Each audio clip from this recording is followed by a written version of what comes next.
Hola, muy buenas tardes. Soy Pedro Dura y formo parte del equipo de la Editorial Guadalupe. Y desde esta editorial, de nuestro equipo de trabajo, de nuestra comunidad guadalupana, les queremos dar todavía, dar y desear una muy feliz Pascua de Resurrección del Señor. El sábado pasado nos disponíamos a celebrar esta gran fiesta y hoy de alguna manera continuamos celebrando la fiesta de la vida, la fiesta de la resurrección del Señor, tiempo conocido también como la octava de Pascua, tiempo para agradecer el don de la vida nueva que Jesús resucitado nos regala a través de su presencia viva y vivificante. Así que en este contexto pascual todavía queremos dar una cordial bienvenida a todas las personas que se unieron para la presentación de un nuevo libro de Claudio Rizzo, que en esta oportunidad se titula, tal como ustedes están viendo en sus pantallas, el libro se titula El crecimiento empieza donde la acusación termina, el sentimiento de culpa, la conciencia dudosa, errónea y los escrúpulos. Cordial bienvenida también para ti, Claudio, y te agradecemos por acompañarnos una vez más en la presentación de tu nuevo libro, Predicaciones número 8. Entonces es un gusto para nosotros poder compartir con todos los hermanos, las hermanas, este nuevo libro publicado en formato digital y también en el formato impreso o de papel. Claudio, en la presentación de este nuevo libro, El crecimiento empieza donde la acusación termina, en la presentación nos dice, Claudio, el autor, sé que es un tema complejo tratar la conciencia. Me vienen a la mente aquellas palabras que nos enseñó San Ambrosio, que dice, la conciencia es el primer vicario de Cristo, lo cual equivale a que nos representa ante Dios. Y en otro de sus párrafos, Claudio dice, apoyándome en la experiencia de décadas de atender a muchos hermanos y hermanas en la iglesia y escuchar sus relatos para intentar brindarles una orientación en sus asuntos de fe, me encuentro con actitudes que se reiteran una y otra vez, tales como los autorreproches que no pocas veces desembocan en autocastigo. Así es que podemos caer en una psiconeurosis religiosa cuando somos apoderados por la incorrecta vivencia de la culpa. Es una experiencia muy subjetiva y Claudio dice en este libro, apelo a la síntesis, entiendo que nocionalmente podemos descubrir el camino para erradicar sentimientos de estas características. Con este texto de Claudio abrimos una puerta para ingresar por ella al libro y al contenido que Claudio nos lo va a ir compartiendo. Y agradecemos una vez más la presencia de Claudio por este medio y es un gusto poder para nosotros presentar un nuevo libro tuyo. Te escuchamos. Gracias, Pedro. Muchas gracias. Muy buenas tardes a todos. Un cariño grande, un rocío de bendiciones. Y así estamos todos reunidos en el nombre del Padre y del Hijo y del Espíritu Santo. Amén. Y siendo un día tan singular en las vísperas de celebrar el Día de la Divina Misericordia, vamos a invocar a la Virgen diciendo: Nuestra Señora de la Misericordia, ruega por nosotros y acércanos a tu Hijo Jesucristo misericordioso. Entiendo que es como oportuno el momento de poder presentar este libro que, como el padre Pedro lo señaló en el inicio, en la presentación, apeló a una palabra que nos va a acompañar durante todo este tiempo, en que estamos conectados, y es la palabra conciencia. Me gustaría abrir el encuentro con la misma palabra de Dios, en relación también a este término, la conciencia. En la página 63 del libro, les aconsejo ir tomando nota de todo lo que puedan, porque va a ser una gran guía para ustedes para poder acceder al libro con mayor profundidad y también señalizar todo aquello que implica una atención exclusiva de las cosas más importantes del libro. Es complejo, como lo anunció el padre Pedro, porque es un libro justamente muy sustancioso. Ustedes saben que la sustancia no tiene que ver con la cantidad. Uno puede escribir un libro de muchas páginas y decir poco, o podemos escribir un libro de menos páginas y decir mucho. Lo importante es el aspecto cualificativo, es decir, lo que califica a este libro. Y dijimos la conciencia en relación a la culpa, lógicamente no es difícil pensar que siempre va a estar presente esta palabra en medio de nosotros. Dice la palabra de Dios, repito, en la página 63, comienzo esta novena predicación de la ley natural y la conciencia personal, que es uno de los capítulos del libro, con la primera carta de Juan, capítulo 3, versículos 19 al 20. En esto conoceremos que somos de la verdad y estaremos tranquilos delante de Dios, aunque nuestra conciencia nos reproche algo, porque Dios es más grande que nuestra conciencia. 2 veces aparece el término conciencia. Bueno, no dilatemos mucho la posibilidad de acceder al sentido etimológico que tiene la palabra conciencia y también el sentido semántico. Aclaro para quienes no conocen esta diferencia, el sentido etimológico es apelar a la raíz, por dónde se genera, cómo se genera. El sentido semántico, en cambio, apunta a lo que tiene que ver con el uso que tiene ese término en contextos diversos. Entonces, etimológicamente la palabra conciencia deriva del latín, digamos, cum sire, pero más aún sunaidesis es el término que más utiliza el Nuevo Testamento, es un término griego y sabemos que todo el Nuevo Testamento fue escrito en griego. La traducción es literalmente conocer junto con. En la vida, en la historia de la Iglesia, se habla de conciencia moral principalmente y conciencia religiosa. Pero también podemos hablar, enseguida volvemos a esto, que va a ser lo más importante dentro del desarrollo del libro, de la conciencia antecedente y la conciencia consiguiente. Y también podemos hablar de la conciencia errónea y la conciencia dudosa, siempre entendiendo y no perdiendo de vista este concepto que es conocer junto con. Conocer junto con es una expresión que nos arrima a concientizarnos precisamente de que esto es una experiencia vital, no solo teórica. Uno a veces puede imaginar algo y tiene una experiencia de lo que imagina. En nuestro caso no es una experiencia teórica. La conciencia a la que apela el Evangelio es una conciencia práctica, una conciencia vital, así la llamamos en ética, es decir, inherente y relacionada totalmente con la vida.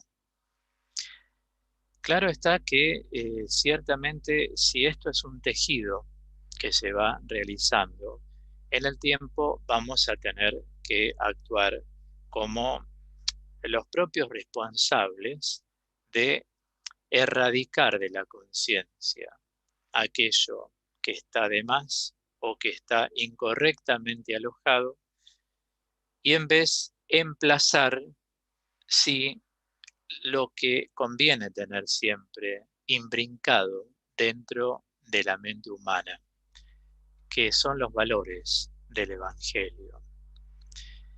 Quisiera leer algo, en este caso, aquí tengo el libro, lo muestro una vez más, después del Padre Pedro. En la solapa, aquí, siempre es bueno que lo lean, escribo: es necesario levantar las barreras que están bajas en nuestras vidas para poder elevarnos interiormente bajo la mirada y misericordia de Dios. Levantar las barreras que están bajas. Y una de las barreras que, en mi experiencia atendiendo gente durante el año, los años, vamos a pluralizar, fue que la culpa lo fue hundiendo de a poco, porque la persona es como que no veía una ventana por donde asomarse, no encontraba oxígeno para la vida del alma. Y la culpa no solo se instala en la mente en cuanto a aparato psíquico, sino que se instala muchas veces en el alma. Allí es donde de a poco la persona se va encorvando, incluso físicamente, porque va sintiendo el peso de esa curva que lo va hundiendo y que se va direccionando justamente hacia lo que se llama en términos científicos la necrofilia. Es como si amara eh, desvanecerse en la vida, desalentarse y vivir en forma totalmente depresiva. Ya lo vamos a ver en uno de los tipos de culpa que hoy van a salir en el desarrollo y están en el libro. En la página número 8 del libro señalo que los errores son, y esto lo podemos tomar como un axioma inicial, son exigencias propias del aprendizaje. Ahora, cuando decimos los errores son exigencias propias del aprendizaje, allí es donde tenemos que saber bien qué es un error y cuál es la diferencia entre cometer, digamos, errores y cometer equívocos. Hay una diferencia. ¿La vemos? Lo más sencillamente posible. La palabra error proviene de ratio. Ratio es un término que se utiliza en la filosofía, que es la capacidad intelectiva, la capacidad de razonar. Allí le tenemos que sumar las asociaciones, porque la mente humana hace dos tipos de asociaciones. Unas se llaman asociaciones guiadas, y las otras se llaman asociaciones independientes o bien libres. Las guiadas son aquellas que se dan siempre apoyándose en algo significativo. Por ejemplo, vamos por la calle y de repente vemos una persona muy parecida a alguien afectivamente muy cercano de nosotros. Y decimos, esa persona es Nelly, por ejemplo. Y uno dice, no, pero Nelly ya partió, pero es igual. O sea, ¿qué hizo la asociación guiada? Identifica, y después de identificar asocia con una persona o con una cosa. Una asociación libre, en cambio, es aquella que brota de lo infundamentado. O sea, sabemos que en la mente existen lo que se llaman ocurrencias, que el mismo Freud las considera útiles para conocer el inconsciente, aquello que va a ese sector de la mente donde guardamos lo que reprimimos neuróticamente. Entonces, digo, dentro de las asociaciones libres, la imaginación toma una ocurrencia. Siempre distingo la diferencia entre ocurrencia e inspiración. Las ocurrencias son humanas, las inspiraciones son sobrenaturales. Es decir, es el Espíritu Santo quien sobre nuestra naturaleza ejerce, insufla su aliento. Por lo tanto, la persona, bajo el influjo del espíritu, actúa, piensa, proyecta, razona, decide, delibera.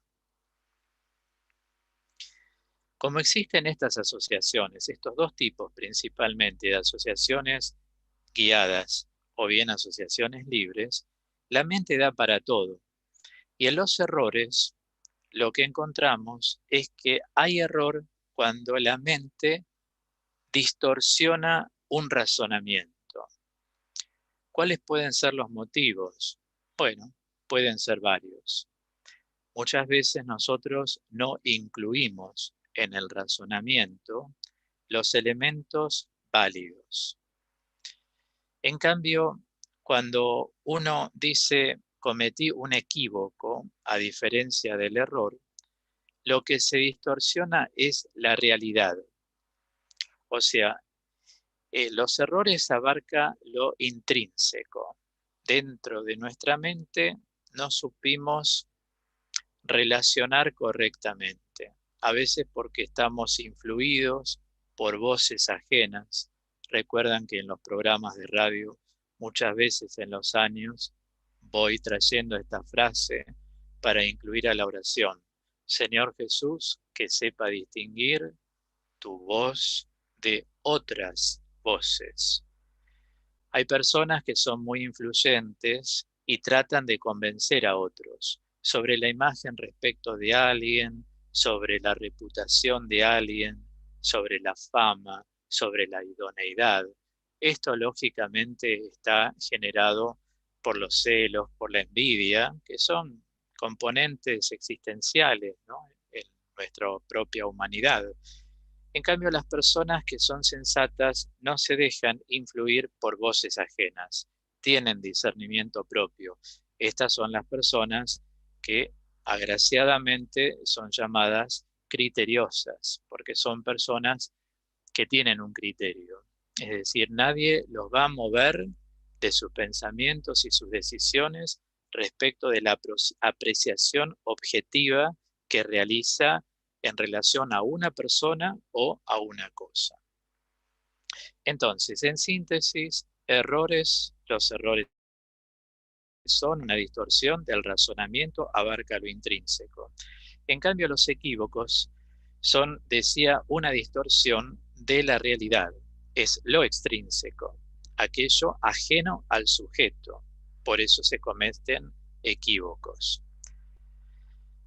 Cuando, por ejemplo, se hace un juicio inculpatorio, acercándonos al sentimiento de culpa, una persona en relación a su modo de ser no tiene una capacidad muchas veces amplia de discernimiento como para entrar y definir psicológicamente el modo de ser y el modo de actuar. El Señor avala una frase: por los frutos se conoce el árbol.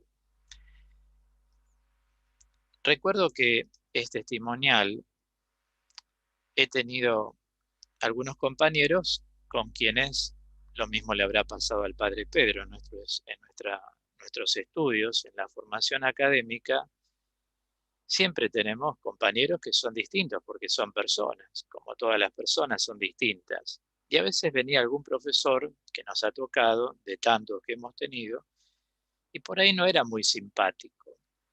O sea, el modo de ser no era simpático, pero él no venía para hacernos reír, venía para enseñar.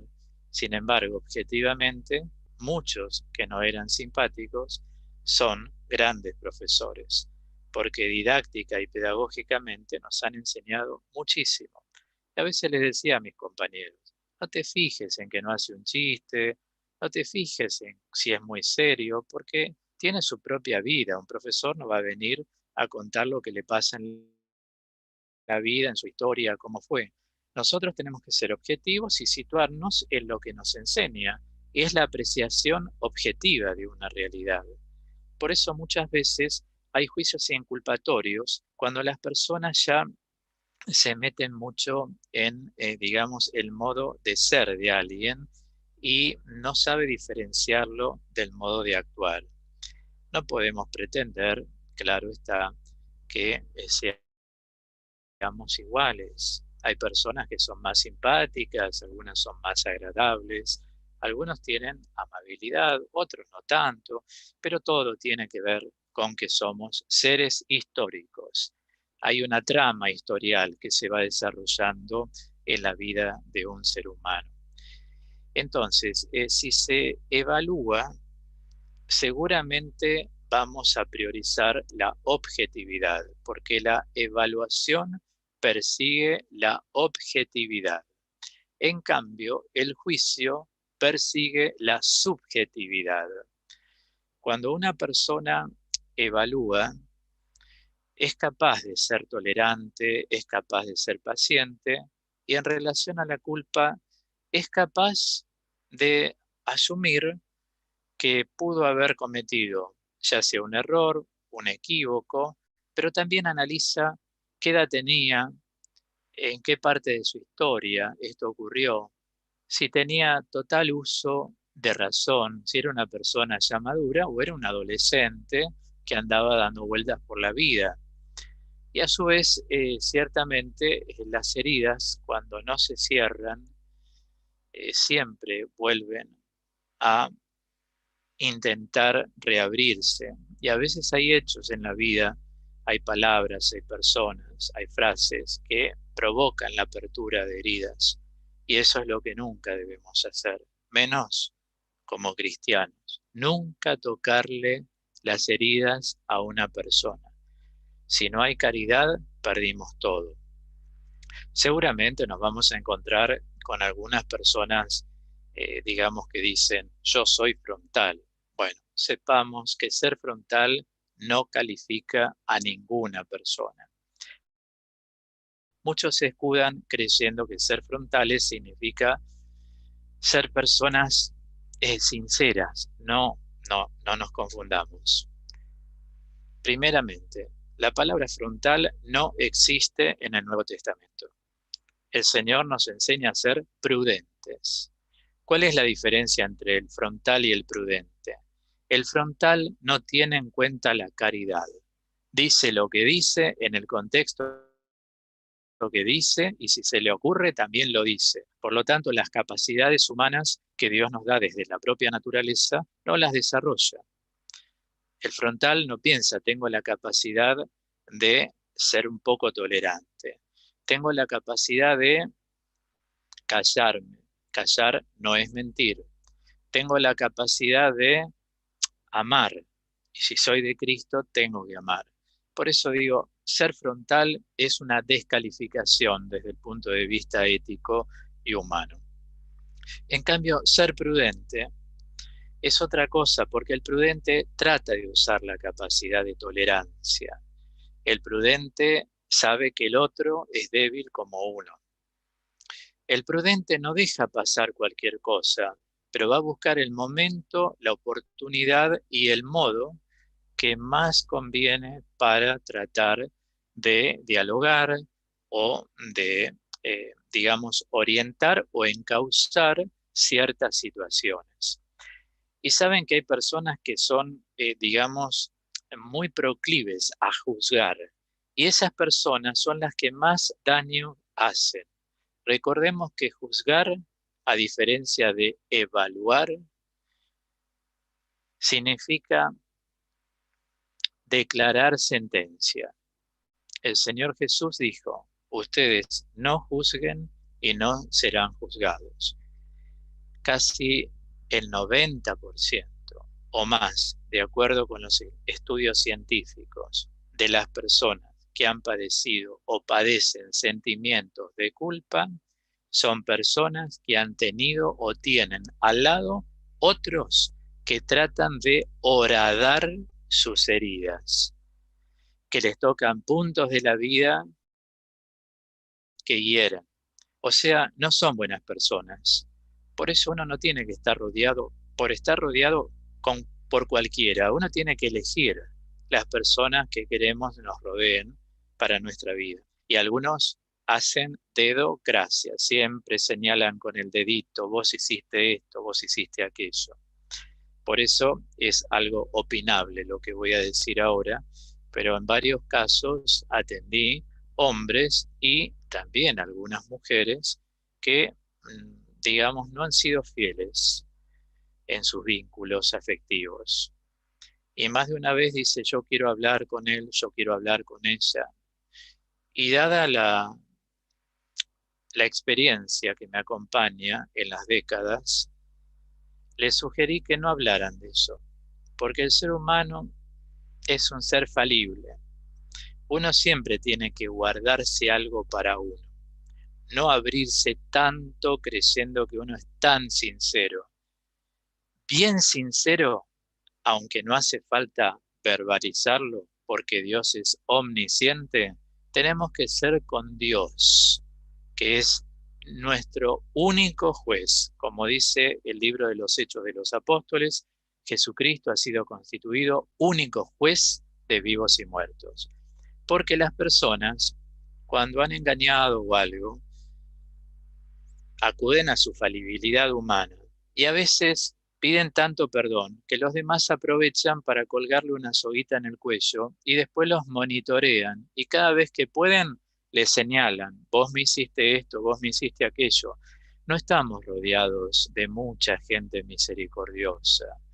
Entonces, cuidado con eso, en mi opinión, por eso dije del inicio, es opinable, pero esto es algo que no hay nada escrito, sino que cada uno, desde la consulta que se hace en la consejería espiritual, cada uno de los que ocupamos este lugar tenemos derecho a sugerir, por algo nos vienen a ver las personas. Yo recomiendo a que no se diga, que esto se enmiende de otra manera, porque uno habla, un ser lábil con otro ser lábil.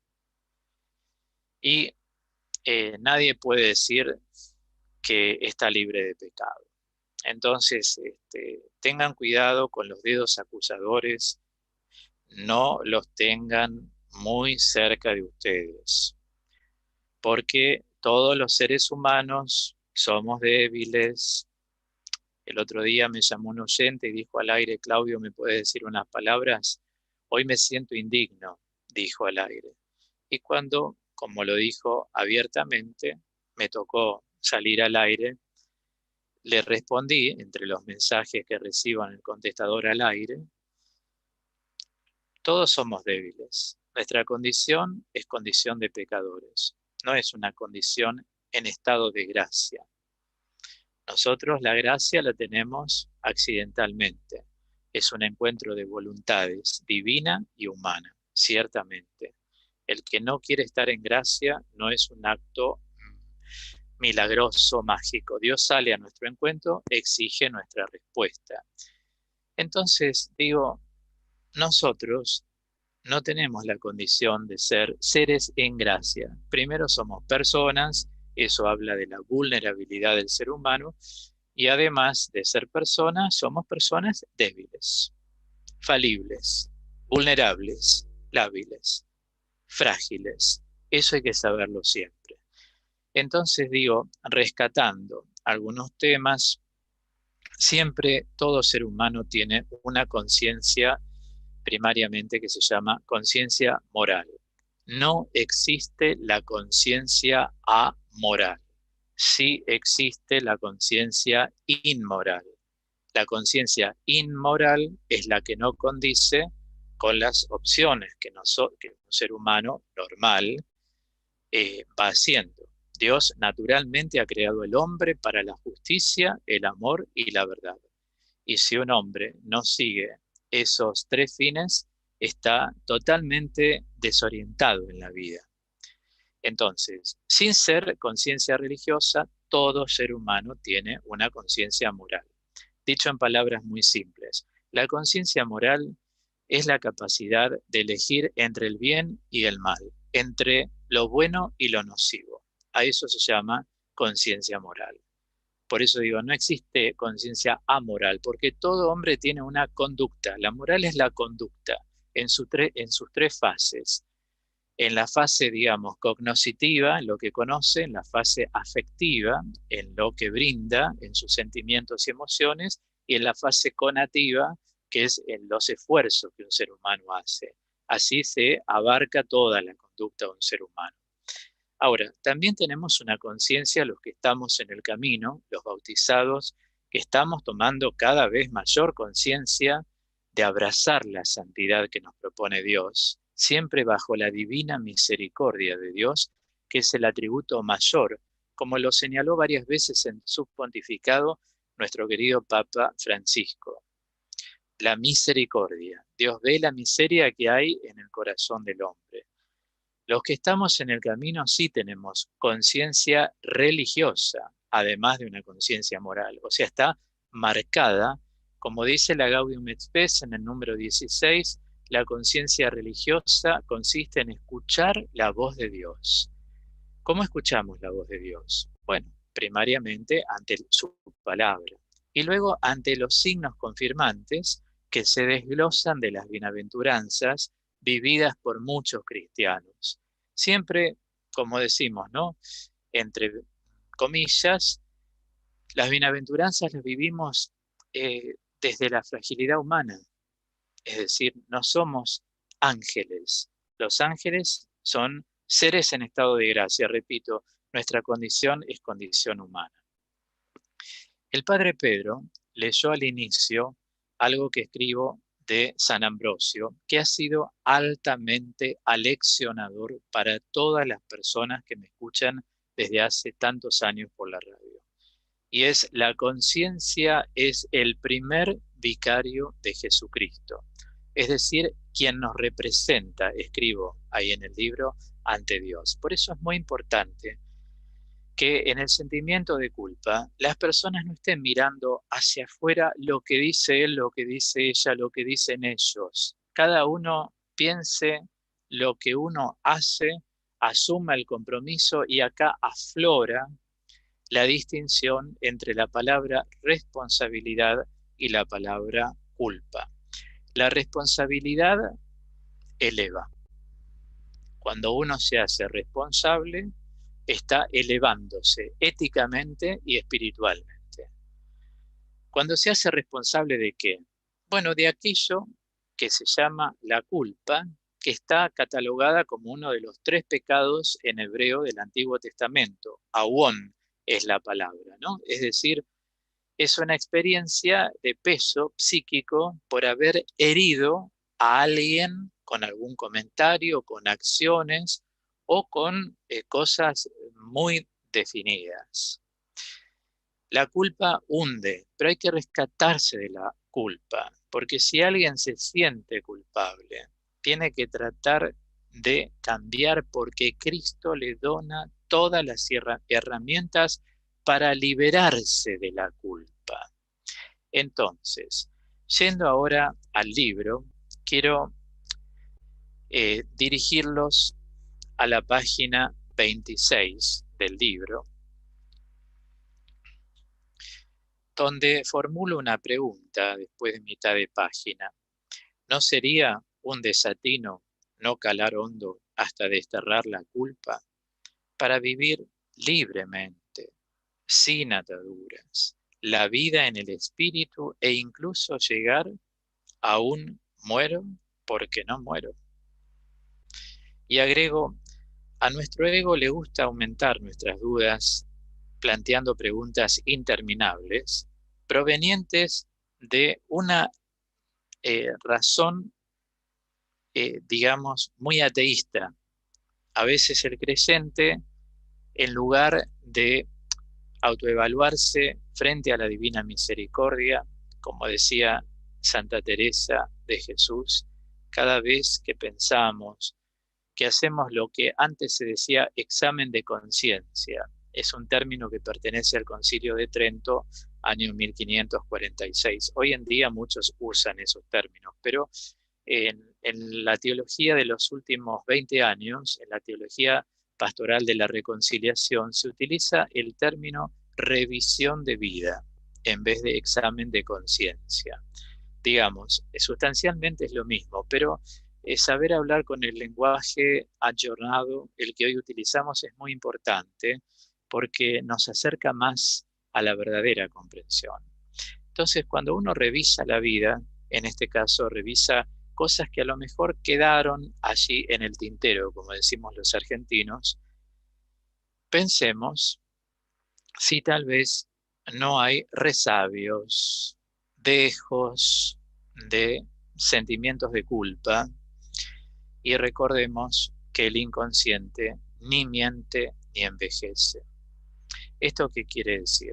Que si existen y no los sanamos, porque todavía no tuvimos la humildad de decirle al Señor, sí Señor, yo reconozco que de esto soy responsable, fue un error, pero no agarremos un látigo y actuemos con una conciencia litigosa, sino tomemos la misericordia de Dios, que ha venido a salvarnos y pagó el precio con su sangre, como enseña San Pablo. Primero, situarnos cuándo fue el hecho o los hechos, qué edad tenía. ¿Soy yo el único responsable o en la escena hay otros que también me condujeron a esta culpa, a este sentimiento de culpa? Están los que hicieron dedocracia, los que me marcaron. Están los que se aunaron entre sí para intentar demolerme con palabras, con acusaciones, algunas falsas, otras habladas desde un nivel como si fueran Dios. Siempre hagan lo que se llama en psicología el marco de situación. Esto lo podemos llamar, a la luz del teólogo contemporáneo von Balthasar, lo podemos llamar el teodrama. Drama proviene de drao. Drao quiere decir actuar. El teodrama es el escenario donde actúa el hombre y Dios. Entonces, desnudos frente a Dios, evaluemos. ¿Nosotros fuimos los únicos responsables? ¿Por qué lo digo esto? Saben que atendiendo a mucha gente me di cuenta que mucha gente exime de culpa a otros y toma la culpa de los otros como propia. Entonces la culpa cada vez es más profunda. Lo primero que tiene que hacer es poner sobre el escenario, sabiendo que está el Señor resucitado, misericordioso delante de nosotros, que lo que quiere es nuestra restitución a la gracia, nuestra restitución a la alianza, nos quiere liberar de ese peso. Pagó con su sangre. Cuidado, no estemos dándole el sí al ego. Yo que soy culpable, yo que fui responsable, yo que tal cosa. Basta de tanta lamentación. De lo contrario, no estamos glorificando la resurrección de Cristo en nuestras vidas. Tenemos que acabar con el yo a mí, yo hice esto, yo hice lo otro, verlo a Él, un teodrama, ver a Cristo resucitado misericordioso que hoy me dice, quiero darte la libertad interior. Lucas 4, te vine a sanar de los cautiverios. Uno de los cautiverios es el sentimiento de culpa, por eso es una de las causas mayores de la depresión, el sentimiento de culpa. Universal y científicamente demostradas.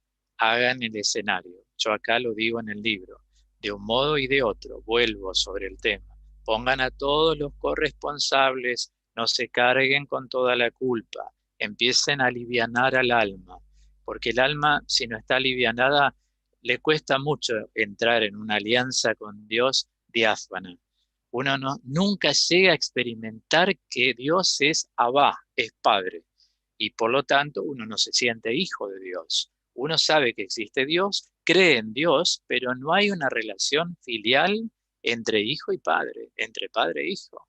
Pero somos nosotros, porque Él nos da todo. Por eso tengan cuidado con esas voces que muchas veces influyen mucho y recuerdan puntos y heridas de la historia.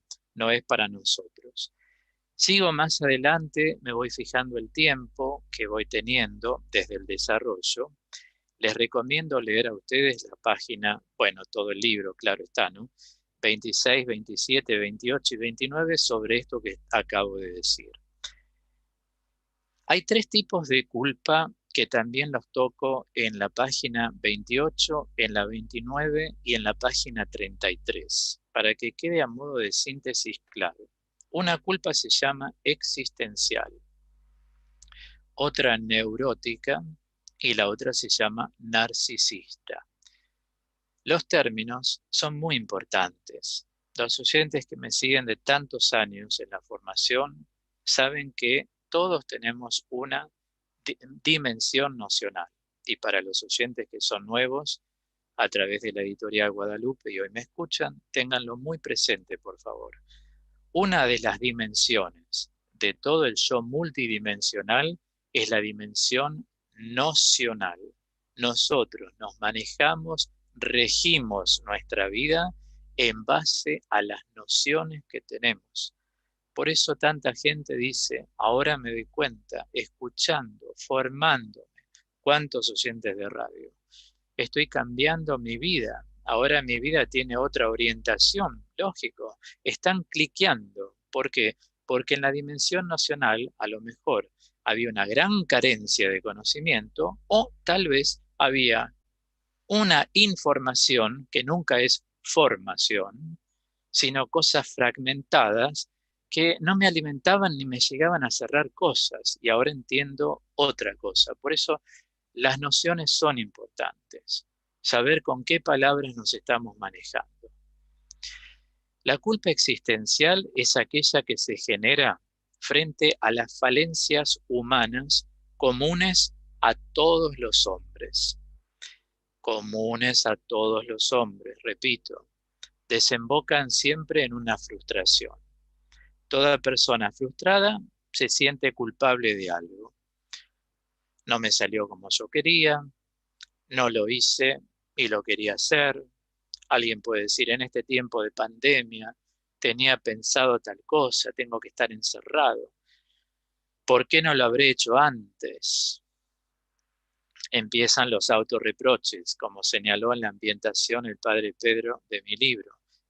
Y cuidado, porque cuando la conciencia se torna perpleja, se llama en teología moral, es la conciencia culpógena, siempre se rige por dos parámetros. Es un mecanismo de ida y vuelta. El primer mecanismo es autorreproches, el segundo es de autoagresión. Entonces, uno empieza por autorreprocharse, repito. ¿Por qué no lo habré hecho? Qué lástima que en vida no le dije cuánto te amo.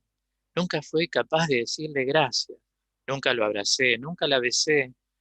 No me animé a esto. ¿Por qué no habré sido religioso? ¿Por qué no me habré sido sacerdote? ¿Por qué no habré sido monja?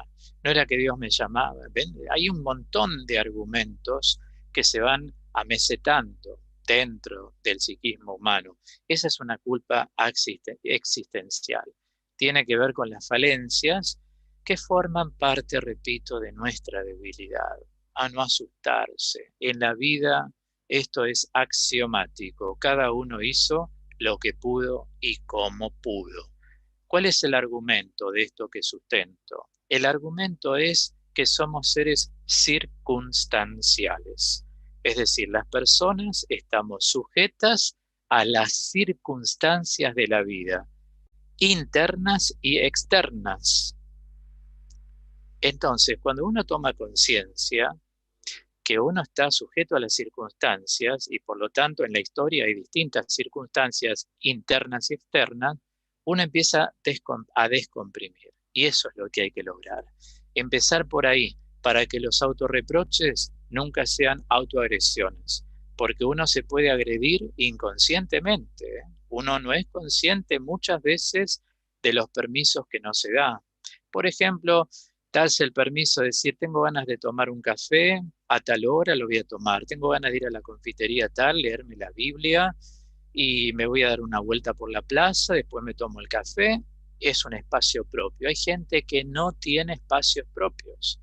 Esta es la hora del mate, me voy a fijar bien el agua, no voy a tirar el agua así nomás, que esté a punto, me voy a hacer un rico mate, lo voy a tomar. Espacios propios, empezá a amarte mucho más. Casi siempre en la balanza el amor es como, ¿dónde está el amor? ¿Dónde está? Parecemos María Marta Serralima en la canción que dice, ¿dónde está el amor? ¿Quién lo ha encontrado, por favor? Es decir, ¿Dónde está? ¿Dónde está? Está en Cristo. Él es nuestro amor. Por eso le llamamos amado. Si somos de Cristo, lo que tiene que reinar en nuestra vida es el amor. El amor a nosotros, el amor a los otros y el amor a Dios. No la culpa. La culpa no puede estar ocupando el primer lugar. De ninguna manera. No entendimos el Evangelio. Dejémonos liberar por Cristo. Contribuyamos para eso. La culpa neurótica es la depresiva, la que se manifiesta como desaliento frente a la vida. Mi vida ya no tiene sentido, ¿para qué vivir? Le pido a Dios que me lleve, ya se me fueron todos los míos. Para vivir así, mejor no vivir. ¿Ven? Esto es culpa neurótica. Hay que desterrarla. Digo desterrarla, ¿por qué? Porque la culpa nunca está en la superficie, siempre está soterrada. Hay varias capas dentro de la mente. Abajo anda la culpa porque tiene que ver con la depresión. La culpa me deprime. Por eso hay una culpa que se llama narcisista, es una culpa que es persecutoria, donde la persona se persigue, no puede salir. Yo tuve la culpa, a mí me fue mal, mi familia está mal porque yo no supe hacer tal negocio. Ellos me decían, no hagas sociedad con tal y yo lo hice. No. Somos seres lábiles, talaíporos ergo anthropos, dice San Pablo. Miserable soy yo. Cada uno hizo lo que pudo y como pudo, pero cuidado con la culpa neurótica, insisto, hay varias capas, por eso no la ves, está abajo, pero tu vida es un desaliento crónico, no puede ser. Si estás con el resucitado, no puede ser. El resucitado emana energía, es una energía psíquica, es física, es espiritual. Tenés que adherirte, pero verdaderamente, porque hasta ahora pudo haber sido un amor ilusorio, o sea, un amor simbólico con Cristo. El amor con Cristo tiene que ser vivencial. Tenemos que llevar a cabo lo que Él nos dijo. Por eso para el mundo somos personas locas. Como dice San Pablo en la primera carta a los Corintios capítulo 2. Para el mundo todo esto es locura, dice. Para el mundo todo esto es, otra acepción del término, necedad. Para el hombre espiritual, en cambio, no dice para el ser espiritual, para el hombre, nosotros, carne y hueso, para el hombre espiritual, esto es santidad. Pero para el hombre del mundo es locura. O sea, ¿qué voz estoy escuchando? ¿La voz del mundo o las voces de los cristianos que están en el camino, que están en el camino de la santidad? Personas de Dios se manifiestan a través de la Biblia, a través de los padres de la iglesia, a través de los santos, a través de los cohermanos, como llaman los verbitas, ¿no? Es decir, los hermanos que tenemos alrededor y que están en el camino del Señor. A ellos tenemos que escucharlos, no a otros. Seguimos adelante entonces y quiero llevarlos ahora a una tríada que la llamo cognitiva. Son 3 ejes para sanar el sentimiento de culpa. Me voy manejando siempre en base al tiempo que tenemos en nuestra presentación. Por eso siempre tengamos presente que lo que les doy es una guía, pero anticipé, es muy sustancioso este libro. Hay que tenerlo en las manos. Todas las personas que me escuchan tienen que tenerlo. Página 43 y 44 y parte de la 45, ofrezco 3 elementos, herramientas fundamentales para sanar el sentimiento de culpa. El primero es la reflexión de Filipenses 3, 7 al 8, la pérdida y la ganancia. ¿Por cuál optamos? ¿Seguir a Cristo resucitado? ¿O vivo un amor melancólico, imaginario, simbólico, ilusorio con un Cristo que en mi piedad popular yo creo que es así, pero no es el Cristo vivo? Yo estoy aquí para estar con vos. Estaré siempre con ustedes hasta el fin de los tiempos. ¿Con qué Cristo estamos viviendo? ¿Crucificado o resucitado? Segundo elemento, que ya ustedes lo leerán en el libro. Estamos llamados a perdonar a aquellos que nos hieren o que nos han herido, también a los que están muertos. Les recomiendo, como lo cito acá, Mateo 6, 14, 15, el principio del perdón, ¿no? Es fundamental para evitar la depresión que nos puede generar un sentimiento de culpa. Nunca es tarde, porque Él está resucitado. Nunca es tarde. No hablamos de un Cristo líder y profeta. Estamos hablando del Cristo Señor. Por eso hay que entrar en el señorío de Jesucristo para que el Señor enseñoree toda nuestra vida. Tercer elemento. Lo tomo de Romanos 12:2. Somos instruidos a renovar nuestras mentes. Lo que pasa que yo antes, a mí me dijeron, yo aprendí, yo escuché, yo leí, renova tu mentalidad, transformándote interiormente. Transformándote es convirtiéndote. Convertir en psicología significa transformar una realidad en otra. Transformate, transformate. Pero transformarte significa entras a ser hombre de Dios, varón o mujer. Te tenés que transformar. Manejamos otras actitudes, otros pensamientos, otros sentimientos. Somos distintos del mundo, porque seguir a Cristo es un cambio de vida, ya no es un cambio de pensamiento. Lo nuestro es teología, no es filosofía. Las filosofías se manejan solo con pensamientos. La teología es un modo de vivir, mucho más que un modo de pensar. Seguimos adelante hasta que llegaremos en la página 69, 70 y 71 del libro, a la conciencia errónea y la conciencia dudosa. Se los voy a decir en palabras simples.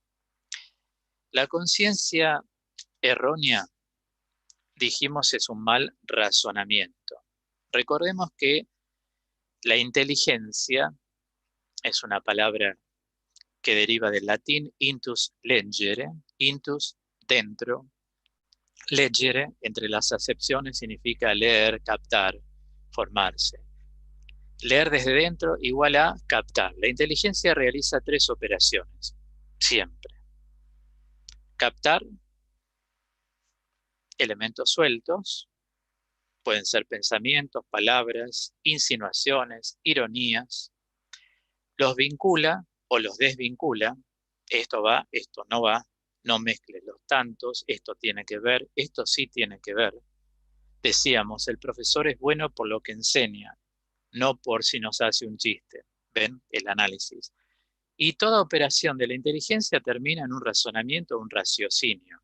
Pero si no tenemos los elementos bien depurados, a veces somos reflexivos, pero los elementos que estamos incluyendo en el razonamiento no son los adecuados. Basta que falle uno o dos, puede poner en desequilibrio el razonamiento y por lo tanto el discernimiento es incorrecto. Y la conciencia dudosa, desde lo ético, podemos hablar, como lo consigno en el libro, en estas páginas, de dubium iuris, palabras latinas, es la duda referida a la ley.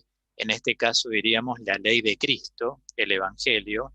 El Señor dice que siempre tenemos que orar por nuestros enemigos, es decir, desearles el bien, nunca lo que ellos nos desean. Es obedecer a la ley de Cristo. Cristo es la ley. Cristo es la ley. Obedecer al Evangelio. Pedro, envaina tu espada. El Papa San Juan Pablo II a Bush. No haga la guerra a Irán, porque la guerra trae la guerra. Si somos cristianos, obedecemos al dubium iuris, a la ley de Cristo. Te hacen algo, no te vengues, ofrécelo a Dios, que Él se va a encargar de cada uno, al modo de Dios, no a nuestro modo de resentimiento o de deseos de castigo, no, al modo de Dios. Saber que las cosas están en manos de Dios para los cristianos que estamos en el camino ya es un alivio total. Por eso insistí varias veces, inmerjamos en la sangre de Cristo, porque la sangre de Cristo sana, lava, libera, siempre en la consagración, en cada Eucaristía, aunque sea por internet. Y el dubium facti, que es algo propio de la conciencia dudosa, desde el punto de vista ético, es la duda sobre el hecho. Puede haber una duda sobre el hecho. ¿Esto que dicen es real o no es real? Ah, me lo dijo fulano. Todo lo que es interpósita persona, cuidado, siempre hay que cerciorarse de las cosas, antes de proceder, de hablar o de pensar. Y desde lo psicológico espiritual, la duda, como lo digo también en la contratapa del libro, acá, puede ser normal, la duda puede ser psicopatológica o puede ser espiritual.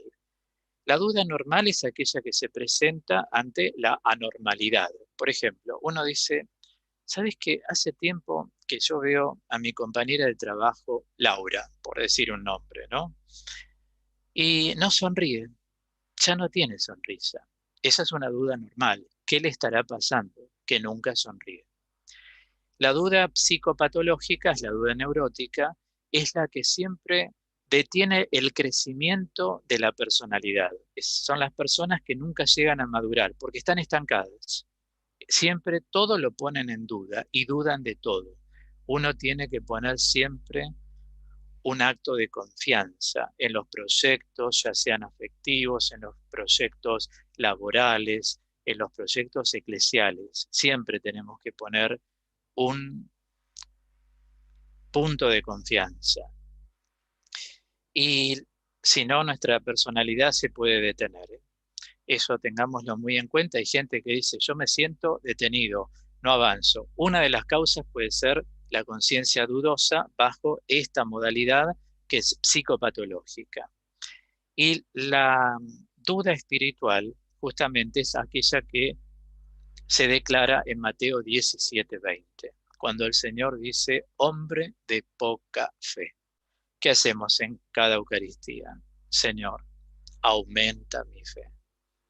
Estos son tres tipos de dudas que pueden caracterizar la conciencia dudosa. Entonces, en síntesis y llegando ya al final, dijimos conciencia moral, conciencia religiosa, ¿sí?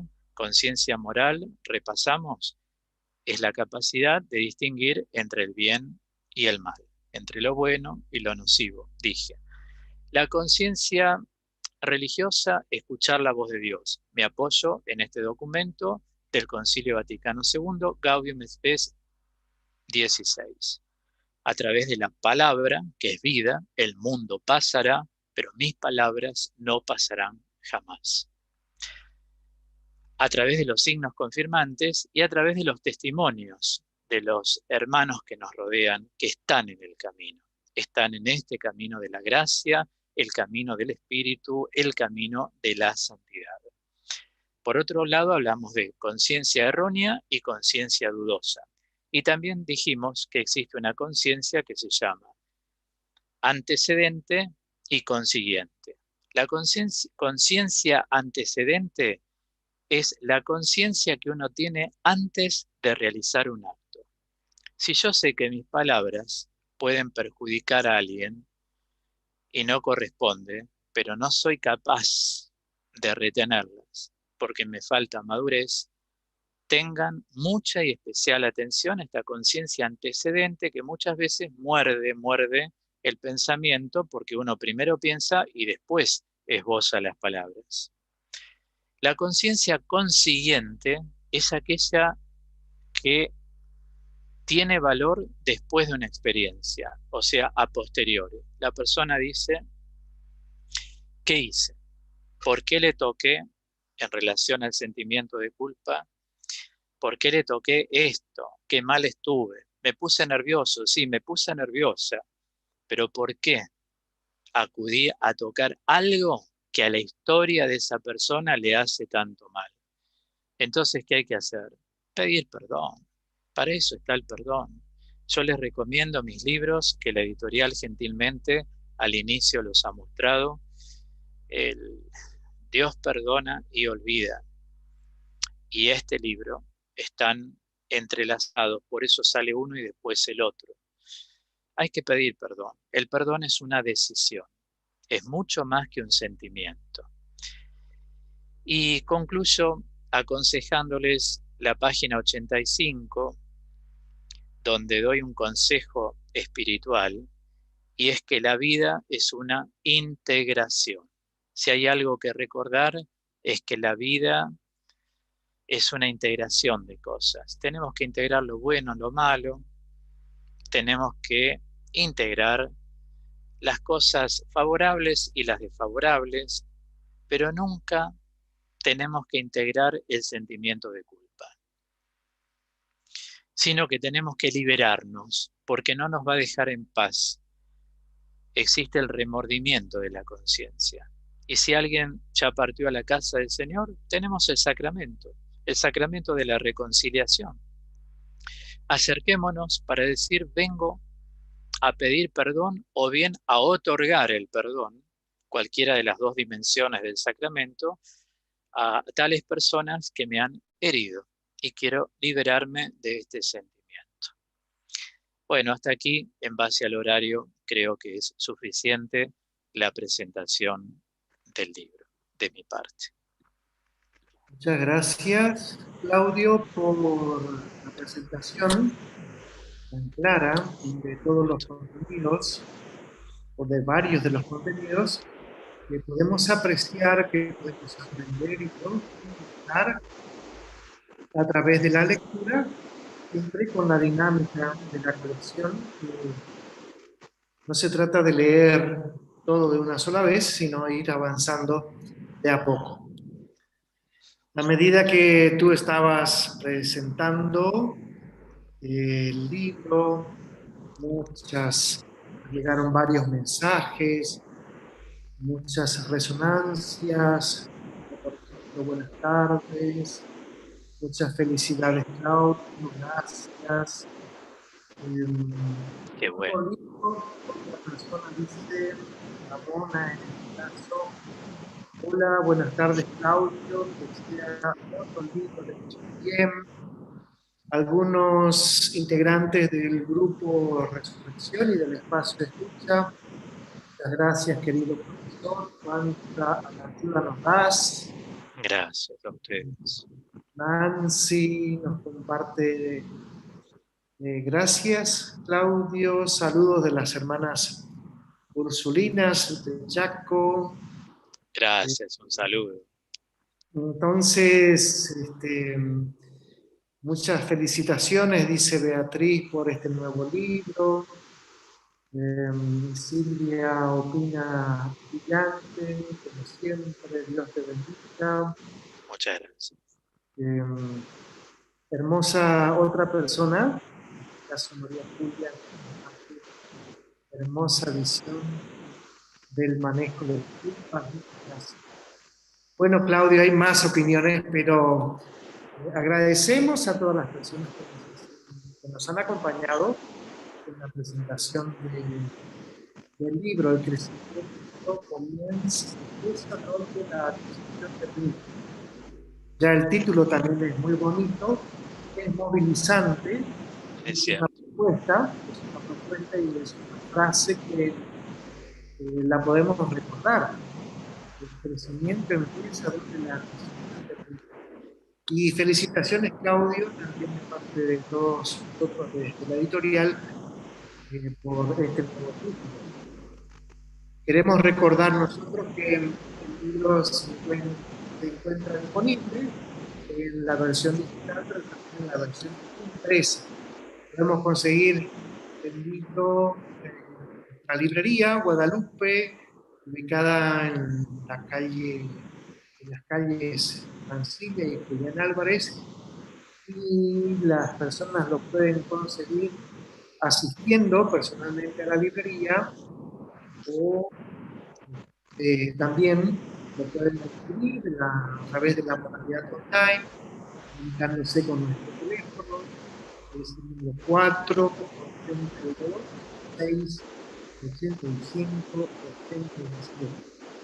Para hacer su pedido, nosotros desde la editorial Librería Guadalupe, te los enviamos a donde nos indiquen a través de nuestros medios de envío. Entonces, nos es muy grato poder compartir el libro en formato digital, medio por el cual se puede adquirir a través de las tiendas de venta digital. El libro en el texto, recomendamos el texto y todos los otros libros de Claudio, los 7 tomos y temas de la colección Predicación, como una manera de aprovechar todo este espacio de formación interdisciplinaria que Claudio nos comparte siempre con mucho cariño y profundidad cada vez que lo hace un libro nuevo. Y a medida que vayamos leyendo el libro, es muy probable que también nos van a ir llegando otras resonancias y comentarios sobre este último libro.